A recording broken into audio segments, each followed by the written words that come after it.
اور جیسا کہ آج کا کلام ہم لوگ سیکھ رہے ہیں ہولینس کے متعلق، پاکیزگی کے متعلق، تو خدا کے بندہ نے بڑی خوبصورتی سے ہمیں پچھلے سنڈے سکھایا کہ اصل میں پاکیزگی کیسی ہونی چاہیے، ہماری زندگی میں پاکیزگی کی اہمیت کیا ہے، اور ہم مسیحی ہیں چونکہ اور ہمارا ایمان یسوع المسیح پر ہے، تو اس کے وسیلہ سے ہماری زندگی میں پاکیزگی کیسے آتی ہے۔ عزیزو، دوبارہ سے ہم کچھ اور باتیں سیکھتے ہیں اور اس بات کی گہرائی میں جاتے ہیں کہ کیسے پاکیزہ ہونا ہے، اور خدا کا بندہ موسیٰ بھی جو تھا کیسے پاکیزگی سے لے کر ہمیں یسوع المسیح تک لے کر آیا۔ خدا نے یہ بھید موسیٰ پر کھولا کہ کیسے ہمیں اس نے اپنی قوم کو پاک کرنا تھا، اور لوگ اس وقت بنی اسرائیل قوم کیسے گناہوں سے پاک ہونے کے لیے قربانیاں دیتے تھے، لہو بہاتے تھے، پھر جا کے وہ پاک ہوتے تھے۔ اور یہ قربانی کا سلسلہ کوئی اتنا آسان نہیں تھا، اور نہ ہی کوئی وہ اتنا پختہ تھا جیسا آج ہماری زندگی میں ہے۔ اس وقت قربانی دی جاتی تھی، بروں کی قربانی، مینڈوں کی قربانی، لیکن جب ساری امت کو پاک کرنا ہوتا تھا تو ایک ریڈ بچھیا کو لیا جاتا تھا، اور ان کو جلا کر ان کی جو راکھ تیار کی جاتی، اس بچھیا کو جلا کر خاص کر ساری امت کی پاکیزگی کے لیے، جب اس ریڈ بچھیا کو جلا کر اس کی راکھ تیار کی جاتی تو وہ ساری امت اس سے پاک ہوتی تھی، اس کی راکھ سے۔ اس راکھ کو بھگویا جاتا اور امت پہ لگایا، پھینکا جاتا یا چھٹکا جاتا اس سے، تو کیا ہوتی وہ امت پاک اور صاف ہوتی۔ لیکن بنی اسرائیل نے، یہودیوں نے اس بچیا کی پھر سے تلاش کر لی، بے داغ بچیا کی جو اس وقت تھی موسیٰ کے دور میں،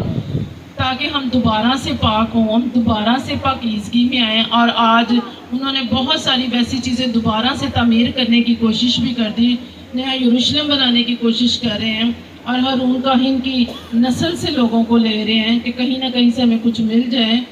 تاکہ ہم دوبارہ سے اس پاکیزگی کو حاصل کریں۔ لیکن دیکھو میرے عزیزو، ہماری پاکیزگی یسوع المسیح کے لہو سے ہوئی ہے۔ ہمیں اس بات کی قدر کرنی چاہیے کہ اس برے نے ہمارے لیے ایسی قربانی دی کہ آج ہماری زندگی میں بے شک جتنے مرضی بڑے گناہ ہیں، جب ہم اس کا لہو مانگتے ہیں، جب ہم اس کی پاک حضوری میں آ جاتے ہیں، تو وہ ہمارے ازلی نسلی سارے گناہ معاف کرنے کی قدرت رکھتا ہے۔ لیکن شرط یہ ہے کہ اس نے جو لہو ہمارے لیے بہایا، اور وہ لہو جب ہم اپنے لیے مانگتے ہیں تو تبھی ہم پاک ہوتے ہیں۔ اور اگر ہم اس بات کو سوچیں کہ ہم ناپاک ہیں یا ہماری زندگی میں پاکیزگی نہیں، تو ہم خدا کے پاس نہیں جا سکتے۔ ہم پہلے کوئی قربانی ہو اور اس کے لیے ہمارے خدا کے پاس آنے کے لیے پہلے ہم کسی چیز کی قربانی دیں، ہمارے 1 سال کے لیے گناہ معاف ہو، تو ہم پھر ہی خدا کی حضوری میں مبارک ٹھہریں گے۔ تو میرے عزیزو، ایسا نہیں ہے۔ آج اگر ہم برے کا لہو مانگتے ہیں اور کہتے ہیں کہ خداوند وہ لہو جو تو نے ہمارے لیے بہایا 2000 سال پہلے، آج بھی وہ لہو ہماری زندگیوں میں ویسے کام کرتا ہے۔ میری زندگی میں جتنی نجاست، جتنی گندگی، جتنے گناہ تھے، وہ تیرے لہو کے وسیلہ سے پاک ہوئے، تو میرے عزیزو ہم پاک اور صاف ہوتے ہیں۔ اس لہو کی قیمت ایک طرف، اس مسیح کے لہو کا ایک قطرہ، اور پورے جہاں کی قیمت ایک طرف ہے۔